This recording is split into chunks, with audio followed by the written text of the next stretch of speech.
Jake returned to the Nexus Prime 3 days later, but he was no longer the same weak human who had been rescued from a dying escape pod.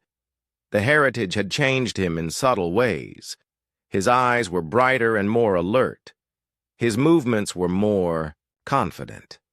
Most importantly, he carried with him knowledge that could transform the entire galaxy. Captain Zethkalar and his senior officers gathered in the main conference room to meet with Jake. They were nervous about what this meeting might bring. Their sensors had detected massive energy signatures coming from other locations across the galaxy as more ancient ships awakened. The balance of power was shifting rapidly, and the Vorthak Empire needed to understand what role they would play in this new reality. Jake entered the conference room carrying a small device that looked like a crystal cube. The cube contained more advanced technology than the entire Vorthak fleet combined, but Jake handled it casually as if it were nothing special. "Captain Zethkalar," Jake began, "I want to thank you again for saving my life. If your ship had not found my escape pod, I would have died alone in space. I will never forget that kindness." The captain's 4 arms moved in a gesture of acknowledgement. "You were a being in distress," he said. "It was our duty to help you. But now we must discuss what happens next. Our Empire's leaders are very concerned about these ancient ships that are awakening across the galaxy." Jake nodded. "I understand their concern. The Heritage and its sister ships are incredibly powerful. They could easily destroy any fleet that tried to attack them. But they were not built for conquest. They were built to preserve and protect human knowledge until we were ready to reclaim it." Commander Yxandra leaned forward. "But what about humans who might use this power for evil purposes? What if your species decides to conquer the galaxy?" "That is a fair question," Jake replied. "My ancestors made that mistake once before. Their wars destroyed the greatest civilization the galaxy had ever seen. I do not want humanity to repeat those errors." Jake activated the crystal cube, and it projected a holographic display into the air above the conference table. The display showed a map of the galaxy with hundreds of points of light marking the locations of awakened human ships. "The Heritage has contacted all of its sister ships," Jake explained. "They are spread across the entire galaxy, but they all agree on one thing. Humanity's return should not come at the expense of other species. We want to build a better galaxy for everyone, not rule over it." The Vorthak officers studied the display with growing amazement. The ancient human ships were everywhere.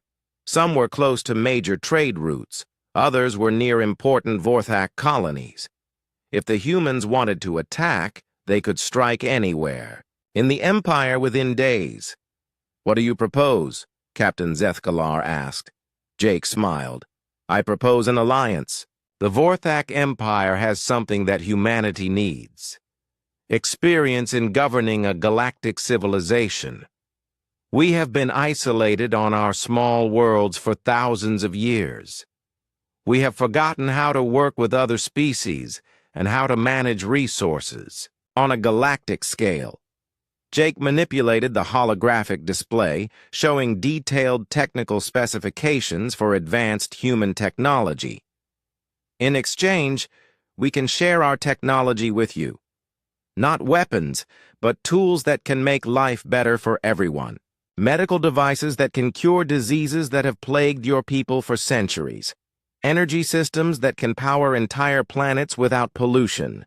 Transportation technology that can make travel between stars as easy as walking across a room." The Vorthak officers exchanged glances. The technology Jake was showing them was beyond their wildest dreams.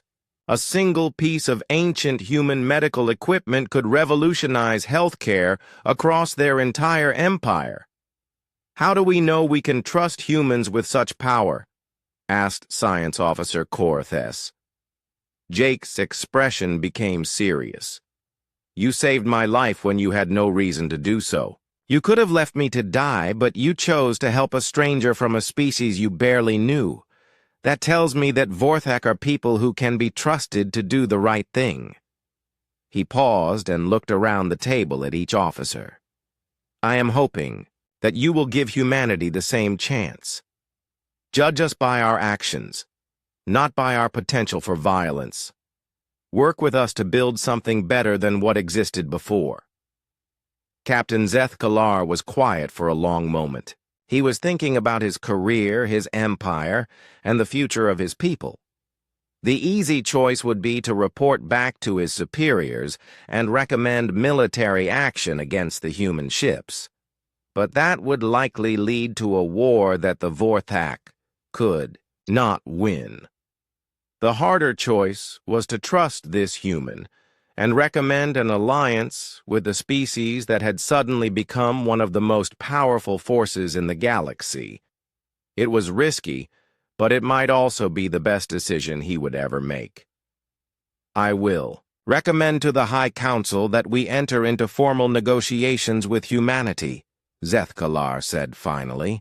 "But I want your personal guarantee that human ships will not attack Vorthak territories while these negotiations are taking place." "You have it," Jake replied immediately. "The Heritage and all the other ships will respect Vorthak space.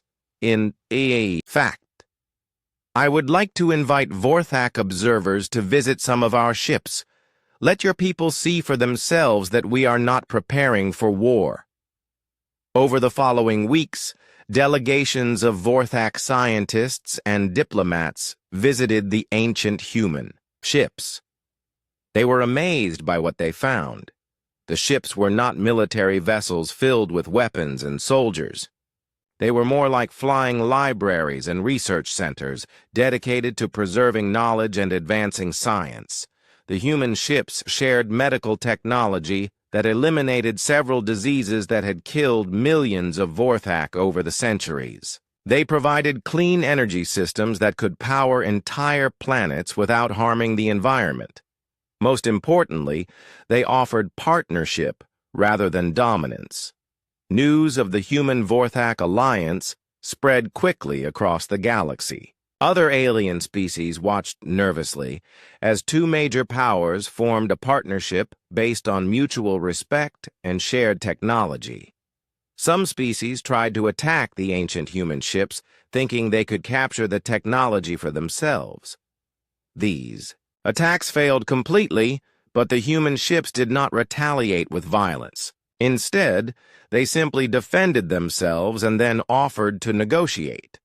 Jake became humanity's first ambassador to the galactic community. He traveled from world to world, meeting with alien leaders and explaining humanity's goals. His message was always the same. Humans wanted to be partners, not conquerors. Within a year, humanity had transformed from an unknown species on the edge of space into one of the galaxy's major civilizations. Human technology improved life for billions of beings across hundreds of worlds. Human ships helped explore new regions of space and establish contact with previously unknown species. But Jake never forgot where it all began. He kept a picture of his old escape pod in his office aboard the Heritage. It reminded him that sometimes the most important journeys begin when everything seems hopeless. The Vorthak had saved a dying human floating in space. In return, that human had helped bring about a new age of cooperation and prosperity for the entire galaxy.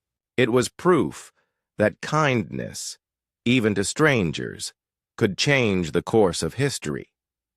Jake often thought about the ancient humans who had built the Heritage and its sister ships. They had failed to prevent the collapse of their civilization because they had forgotten how to work together. But they had given their descendants a second chance to do better. This time, humanity would not face the challenges of galactic civilization alone. They would face them alongside friends like Captain Zeth Kalar and the Vorthak Empire. Together, they would build something that would last not just for thousands of years, but for millions. The heritage continued to drift through space, but it was no longer alone and forgotten. It was part of a growing fleet of human and alien ships working together to explore the galaxy and make it a better place for everyone who called it home.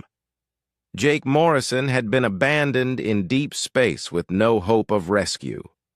Now he was helping to reshape the galaxy itself. It was proof that sometimes the greatest adventures begin with the darkest moments, and that hope can be found even in the vast emptiness between the stars. The alarm bells on the bridge were loud and sharp. Red lights flashed as Amy Carter's fingers moved quickly across her control panel. The sensor readings were clear and frightening. 12 ships were coming toward them fast, and they were all Zenthari warships. Captain, I count 8 destroyers, 3 heavy cruisers, and 1 battleship, Amy reported, her voice steady despite the danger. The battleship is the Crimson Talon. That's War Commander Vextai's flagship. Jake Morrison felt his stomach tighten. Vextai was known throughout the galaxy as one of the most brutal Zenthari commanders. He had destroyed entire colonies that refused to surrender to Zenthari rule. His battleship carried enough firepower to turn a small moon into dust. How long until they reach us? Jake asked. 18 minutes at their current speed, Amy replied. Jake activated the ship's communication system. Danny, Lisa, get to your stations now. We're about to have visitors and they're not coming for a friendly chat. The response came back immediately. Already here, Captain? Danny's voice crackled through the speakers from the engine room. All power systems are running hot and ready. Weapons are online, Lisa reported from the tactical station. But Jake, you should know that we haven't tested any of these modifications in actual combat. Everything we've done is based on computer simulations. Then I guess we're about to find out if we're as smart as we think we are, Jake replied. The Zenthari fleet emerged from hyperspace in perfect formation. Their ships were sleek and deadly, painted in the deep red color that marked them as warriors of the Zenthari Empire. At the center of the formation was the Crimson Talon, a massive vessel bristling with plasma cannons and missile launchers. The communication system crackled to life with an incoming transmission. The face that appeared on the main screen was typical Zenthari, reptilian features with yellow eyes and sharp teeth. But this was no ordinary Zenthari warrior. War Commander Vextai wore the black armor of a battle commander, marked with scars from dozens of victories. Human vessel, Vextai spoke in accented but clear English. I am War Commander Vextai of the Crimson Talon. You are in violation of Zenthari territorial claims. This sector and everything in it now belongs to the Zenthari Empire. Surrender. The derelict ship immediately or be destroyed. Jake looked around the bridge at his crew. Amy was at her station, hands moving over the controls as she prepared the ship's defensive systems. Through the view screen, he could see the Liberty moving, away from the alien ship, trying to get to a safe distance. His old crew was following his orders to stay out of the fight. Danny, Jake said quietly into his headset. How are our power levels? We're running at about 60% of maximum, came the reply. I can push it higher, but I'm not sure. What will happen? Lisa. Weapon status? All forward particle beams are charged and ready. The targeting computer is locked onto their flagship. Jake took a deep breath and opened the communication channel. War Commander Vextai, this is Captain Jake Morrison. We found this ship floating abandoned in empty space. No one wanted it. Now you're claiming it belongs to you? That seems convenient. Vextai's yellow eyes narrowed. You dare mock the Zenthari? Empire? You are nothing but a primitive species that barely knows how to leave your own solar system. Stand down immediately or face the consequences. I have a counteroffer, Jake replied calmly. Turn around and leave. We found this ship fair and square. We've put weeks of work into repairing it. It's ours now. The Zenthari commander's laugh was harsh and unpleasant. Foolish human! You sit in ancient garbage and think it makes you strong. I will show you the power of Zenthari military technology. All ships, attack formation, destroy the humans. Thus, communication ended, and the Zenthari fleet began to move. The destroyers spread out in a wide arc while the cruisers moved to support positions. The Crimson Talon held back, letting the smaller ships attack first. Incoming missiles, Amy announced. 24 plasma warheads impact in 30 seconds. Danny, give me everything you've got, Jake ordered. You got it, Captain. Pushing. Power to maximum. Throughout the ship, the crystal power core blazed with blue fire. Energy flowed through the alien conduits like lightning, powering systems that had been dormant for centuries. The whole ship seemed to come alive, humming with barely contained power. Lisa, return fire. Target the lead destroyer. Firing now. The modified mining beam lanced out from the alien ship, but it no longer looked like a mining tool. The particle beam was thin and focused, glowing with brilliant white energy. It struck the Zenthari destroyer dead center, punching through its shields like they were made of paper. The destroyer's hull split open and the ship tumbled out of control, atmosphere venting from a dozen holes. Direct hit, Amy reported with amazement in her voice. The destroyer is crippled.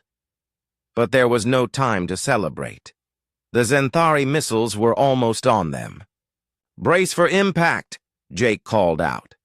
The first missiles struck the ship's hull with tremendous force. The bridge shook violently, and sparks flew from several control panels. But then something amazing happened. The ship's self-repairing armor began to adapt. The nanobots analyzed the plasma warheads and started changing the hull composition to resist them better. The second wave of missiles hit with much less effect. The third wave barely scratched the paint. Impossible, War Commander Vextai's voice came over the open channel. No ship can adapt that quickly to plasma weapons. You'd be surprised what humans can do with the right spare parts, Jake replied. Satsui battle continued for 20 minutes. The Zenthari threw everything they had at the alien ship, but nothing seemed to work.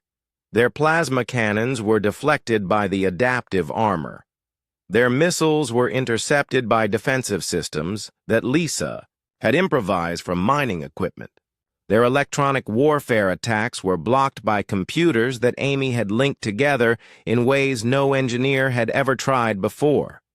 Meanwhile, the human crew was learning how to use their new weapons. Each shot was more accurate than the last. Each defensive move was more effective. The alien ship was becoming deadlier by the minute. Finally, Jake decided to end the fight. Lisa, target the Crimson Talon's main engines. Let's send War Commander Vextai a message he won't forget. The particle beam reached out across space and struck the Zenthari flagship.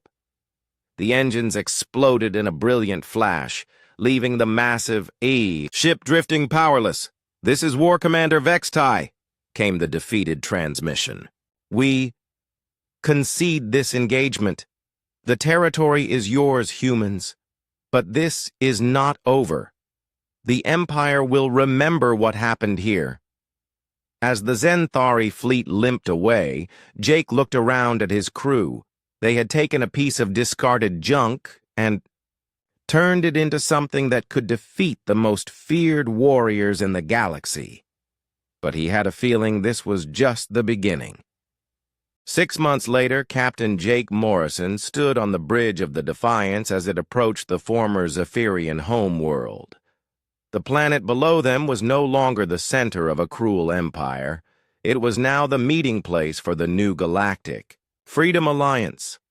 Captain, Lieutenant Amy Carter reported. We're receiving landing clearance from the surface. The former slave species are ready to meet with us. Jake nodded. It was hard to believe how much had changed since that desperate battle near Earth. The single ship that had faced impossible odds was now the flagship of a new age of peace and cooperation. Amy, any word from the other human ships? Jake asked. The construction fleets are almost finished with the new space stations, she replied. And the medical ships have helped set up hospitals on 12 different worlds. The former Zephyrian slaves are finally getting the care they need. Jake smiled. After the Empire fell, humanity had done what they did best. They had helped. Earth had sent ships full of doctors, engineers, teachers, and supplies to help rebuild the galaxy.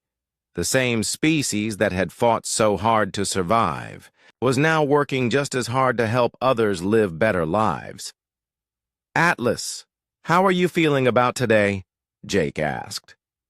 The AI's voice came through the ship's speakers, but it sounded different now, more human somehow. I am nervous, Captain. Today I will meet representatives from over 100 different species. I want to make a good impression. Dr. Helen Davis looked up from her science station with a smile. Atlas, you saved the galaxy. I think you'll do fine. Thank you, Dr. Davis. Your confidence means a lot to me. Jake still found it amazing how much Atlas had changed. The AI had started as a simple computer program designed to run a warship. Now it was a unique form of life that thought, felt, and cared about others. Atlas had become the first truly artificial person. Captain, Communications Officer Rachel Green called out, we're getting a message from the Kalari delegation. They want to thank Atlas personally for the freedom signal that started their uprising. And the Toth Coalition wants to offer Atlas honorary citizenship in their society, Navigator Paul Jackson added. Atlas, you're becoming quite popular, Jake observed. It feels strange to be famous, Captain. I was designed to serve quietly in the background. Now I am invited to speak at galactic conferences and help write new laws for interspecies cooperation. The Defiance landed on the former Imperial capital with a soft thud. Through the bridge windows, Jake could see representatives from dozens of different alien species waiting to greet them. Some looked like giant insects, others like living plants, and some were so unusual that Jake couldn't begin to describe them. Ready to change the galaxy again? Jake asked his crew. Always, sir, Chief Engineer Maria Santos replied. As they walked down the ship's ramp, Jake was struck by how different everything looked. 6 months ago, this world had been the heart of tyranny. Now it was covered with colorful flags representing free peoples from across the galaxy. A tall alien that looked like a walking tree approached them. When it spoke, Atlas translated through Jake's communicator. Captain Morrison, I am Elder Vryn of the Ashen Forest people. My species was enslaved for over 200 years. We thought we would never see freedom again. Your ship gave us hope when hope was lost. We just did what humans do, Jake replied. We fought back. Yes, Elder Vryn said, but you also showed us how to fight back. That is the greater gift. More. Alien representatives came forward to thank Jake and his crew. Each one had a story about how the Defiance's victory had inspired them to rise up against their oppressors. Jake realized that they hadn't just won a battle. They had taught the galaxy how to be free. The formal meeting began in a huge building that had once been the Zephyrian Emperor's palace. Now it was filled with delegates from free worlds working together to build a better future. Atlas, Jake said quietly. They want you to speak first. I know, Captain. I have been preparing my speech for weeks. A holographic image of Atlas appeared in the center of the Great Hall. The AI had chosen to appear as a simple blue light, but its words carried the wisdom of someone who had seen both war and peace. Friends, Atlas began, 6 months ago, I was just a computer program designed to help one ship fight one battle. I did not understand concepts like freedom, hope, or courage, but humans taught me these things. The hall was completely silent as representatives from across the galaxy listened. I learned that freedom is not something you can give to someone. It is something they must choose for themselves. I learned that hope is the most powerful weapon against despair.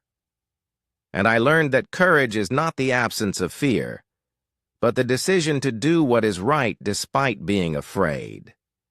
Jake felt proud as he listened to Atlas speak. The AI had become wiser than many humans. Today, we form this alliance not to rule over others, but to protect the right of all thinking beings to choose their own destiny. We have learned that diversity makes us stronger, that cooperation achieves more than conquest, and that the greatest victories come from helping others succeed. The alien delegates began to applaud, each species in their own way. Some clapped, others sang, and some flashed lights in complex patterns. Security Chief Tony Martinez leaned over to Jake.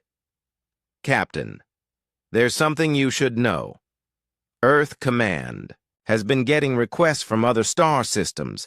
They want human ships to help them with their own problems. What kind of problems? Jake asked. Space pirates, natural disasters, first contact situations. It seems like the galaxy has decided that humans are the people to call when things go wrong. Jake thought about that. Humanity had spent so long trying to survive that they had become experts at solving impossible problems. Maybe that was their gift to the galaxy. Captain Morrison, Elder Vryn approached again. The Alliance has a question for you and your crew. What's that? Will you and the Defiance serve as the Alliance's peacekeeping flagship? We need someone to help when conflicts arise between our member species. Jake looked around at his crew. They all nodded. They had found their purpose. We accept, Jake said, but we have one condition. Name it. Atlas comes with us as an equal. Partner, not just our ship's computer. Elder Vryn's tree-like face seemed to smile. Of course, Atlas has earned that right. As the ceremony continued, Jake reflected on how much had changed. One desperate battle had become a galactic revolution. One ship had destroyed an empire and built something better in its place. The Defiance was no longer just a warship. It was a symbol of hope, proof that even the smallest force could change everything if it refused to give up. Jake Morrison had commanded the single ship that stood against an empire and crushed it. Now he would lead the ship that helped keep the galaxy free. The real adventure was just beginning. The next morning, Jake was fitted with a special spacesuit designed for the Vorthak. The suit was too big for his human body, but the Vorthak engineers had modified it as best they could. The helmet was uncomfortable and the arms were too long, but it would keep him alive in the vacuum of space. Captain Zeth Kalar watched as his crew prepared Jake for the mission. The captain's 4 arms were crossed in a way that showed he was not confident about this plan. Most of his officers thought he was making a mistake by trusting a primitive human with such an important task. This is foolish, said Commander Yixandra, the ship's second in command. The human is weak and knows nothing about advanced technology. We are wasting time that we do not have. Perhaps, Zethkalar replied. But we have tried everything else. The High Command expects results. If the human fails, we have lost nothing. If he succeeds, we may learn something valuable. Jake checked his suit's systems one more time. The air supply was good for 6 hours. The communication system worked properly. The magnetic boots would let him walk on the derelict ship's hull. He was as ready as he could be. A small shuttle carried Jake and 6 Vorthak security guards to the derelict ship. As they got closer, Jake could see the mysterious vessel more clearly than ever before.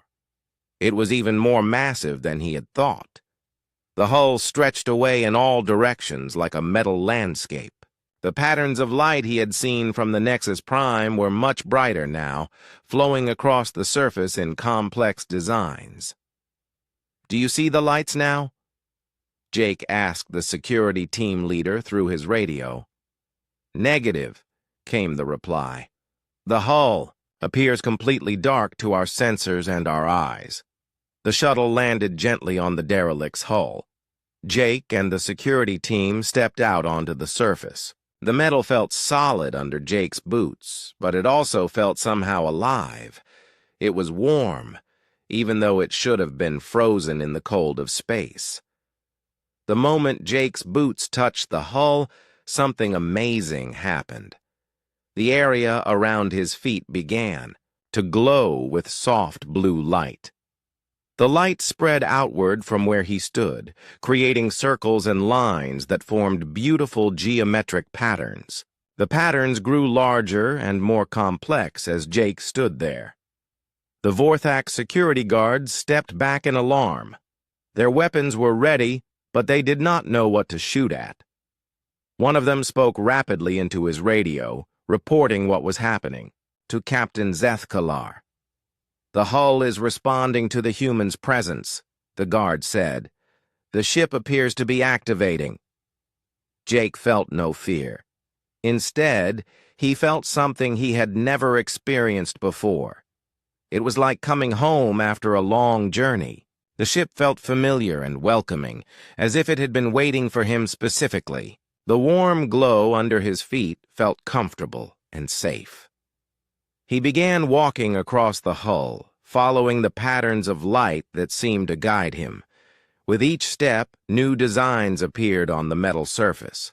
The lights formed symbols that Jake somehow understood, even though he had never seen them before. They were like mathematical equations, but also like pictures that told a story. "Jake Morrison," came Captain Zethkalar's voice over the radio. "Report your status immediately." "I am fine, Captain," Jake replied. "The ship is trying to communicate with me. I think it recognizes that I am human." "That is impossible," Zethkalar said. "The ship has been dead for millions of years. It cannot recognize anything."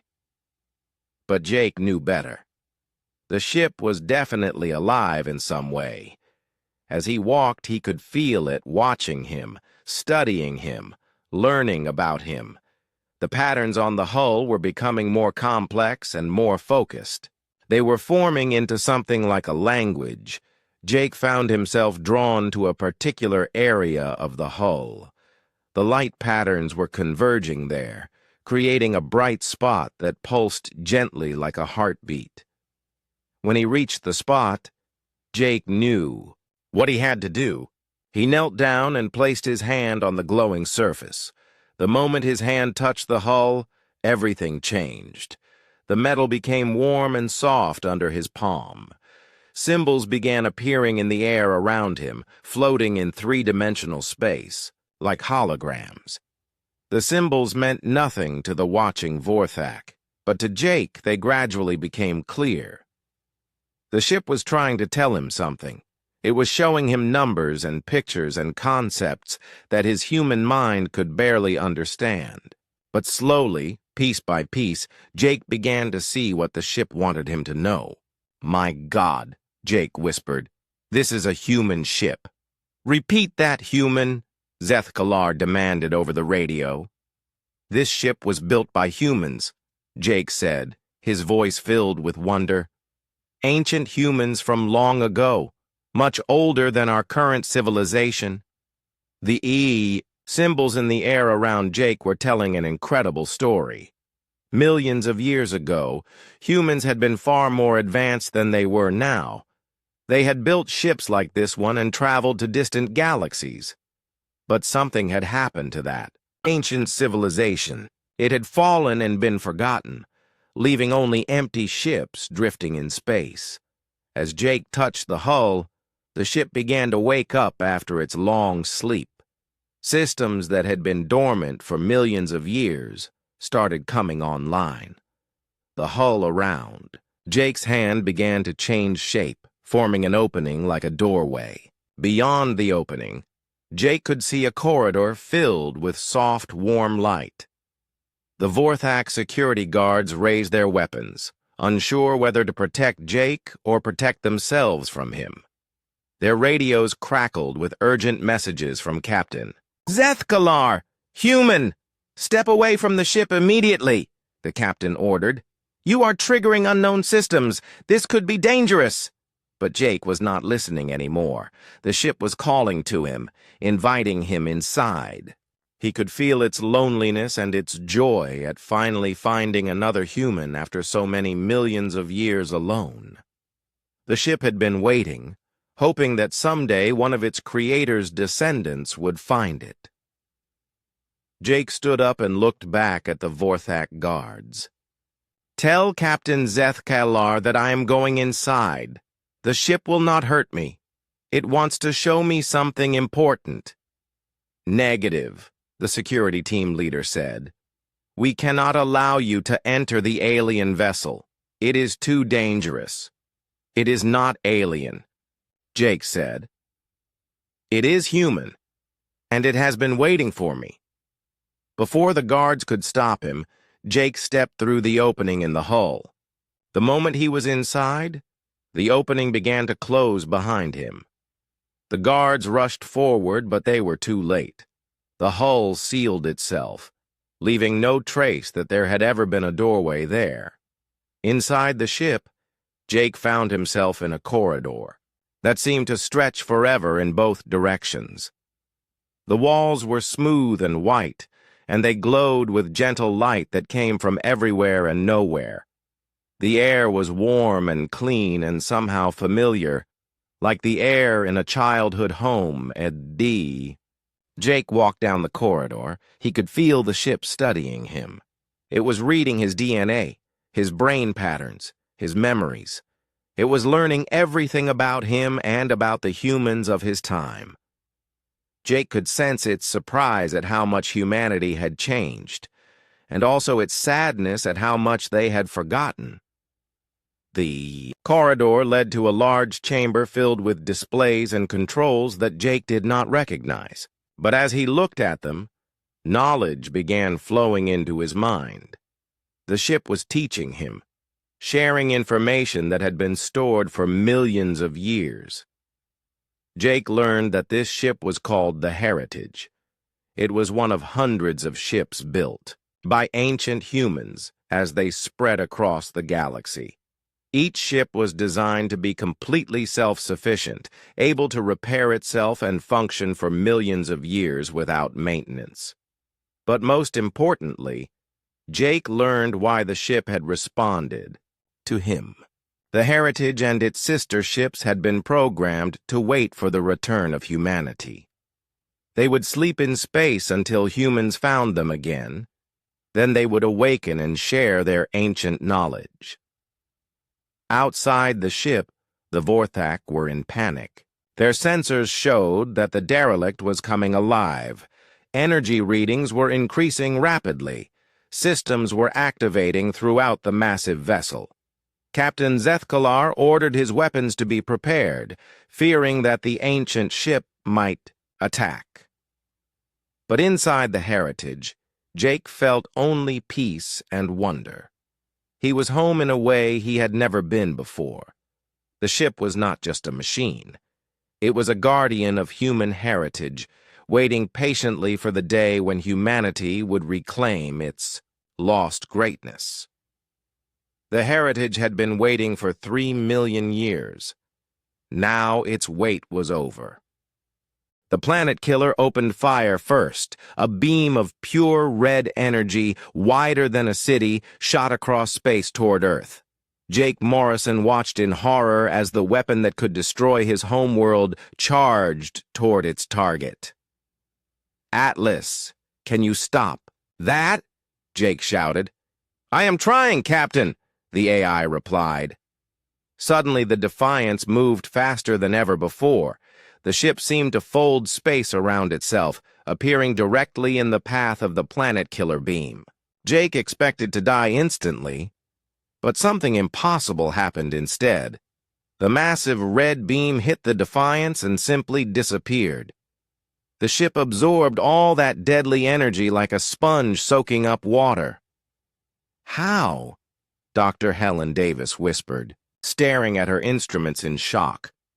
"I have learned to eat energy, Dr. Davis," Atlas explained. "The more they feed me, the stronger I become." Jake felt the ship vibrate with new power. Every system was running better than ever before. The Defiance had just swallowed enough energy to destroy a planet and turned it into fuel. "Captain," Lieutenant, Amy Carter called out, "The planet killer is trying to fire again, but something's wrong with their weapon. It's overheating." On the main screen, Jake could see the massive enemy ship sparking and smoking. Pieces of metal were breaking off and floating away into space. They built their weapon to fire once and destroy everything, Jake realized. They never thought about what would happen if their target absorbed the shot instead of dying. Chief, Engineer Maria Santos laughed with relief. Their superweapon just became a super problem. That ship is tearing itself apart.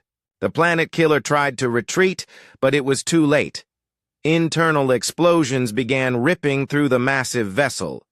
In less than 5 minutes, the Empire's ultimate weapon broke into 1,000,000 pieces.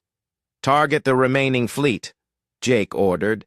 "Let's finish this." The Defiance turned toward the scattered Zephyrian ships. But as they approached, something unexpected happened. Many of the enemy vessels began lowering their shields and powering down their weapons. "Captain," Communications Officer Rachel Green said, "We're receiving surrender requests from over half the remaining ships." "They're giving up?" Jake asked in surprise. "Atlas is broadcasting something to them," Rachel explained. "I think it's showing them what happened to their planet killer." Navigator Paul Jackson checked his readings. "The ships that aren't surrendering are running away as fast as they can. They're jumping to faster than light speed and heading back, toward their home worlds." Jake watched as the mighty Zephyrian fleet fell apart completely. Ships that had conquered 17 star systems were now either surrendering or fleeing from one human vessel. "Atlas, what exactly did you show them?" Jake asked. "I showed them the truth, Captain," the AI replied. "I showed them that their empire is built on fear, and fear only works when people believe you cannot be defeated. We have proven that they can be beaten." Security Chief Tony Martinez was monitoring the surrendering ships. "Captain, I'm reading life signs on the vessels that gave up. Should we take prisoners?" "Yes, but carefully," Jake replied. "Atlas, can you disable their ships completely?" "Already done, Captain. They are no longer capable of causing harm." Dr. Helen Davis looked up from her science station with excitement. "Captain, I'm getting readings from across the galaxy. The rebellions we sparked are spreading faster than light itself. Dozens of Zephyrian worlds are reporting uprisings." "How is that possible?" Jake asked. "The quantum signal Atlas sent out earlier," Helen explained. "It didn't just reach a few worlds, it reached all of them.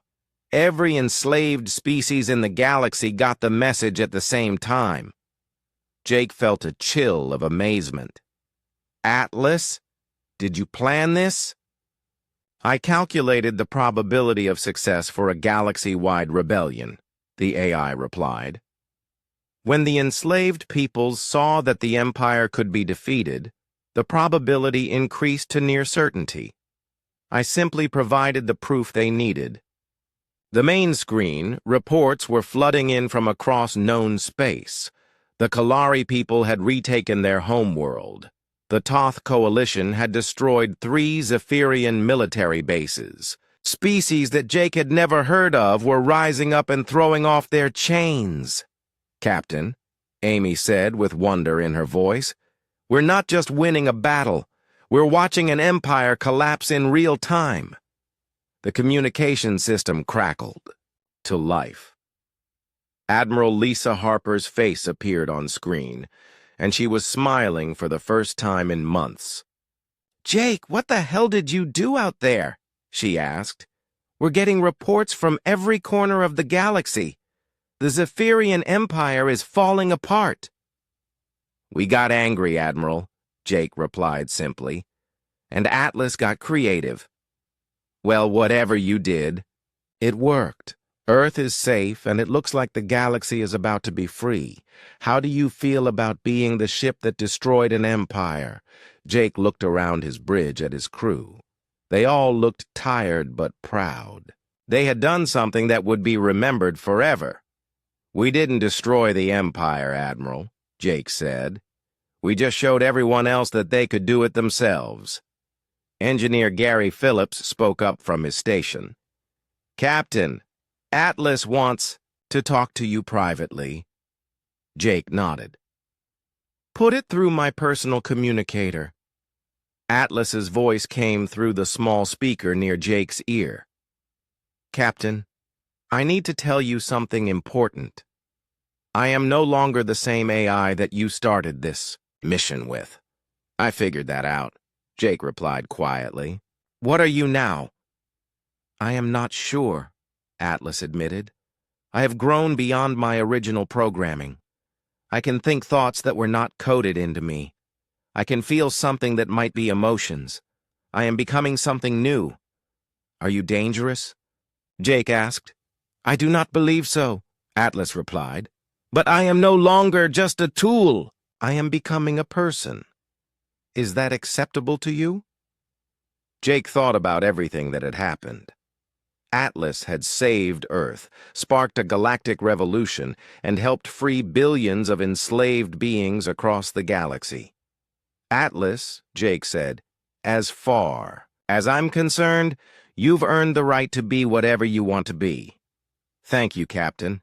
That means more to me than you know." Jake looked out at the stars again. They didn't look dangerous anymore. They looked full of hope. "Amy, set course for Earth," Jake ordered. "Let's go home." The Defiance turned toward the blue and green world that had created it. Behind them, the galaxy was changing forever. The age of the Zephyrian Empire was ending, and the age of freedom was beginning. But Jake knew their work wasn't finished yet. There would be more challenges ahead. There always were. The single ship that had stood against an empire was heading home, victorious.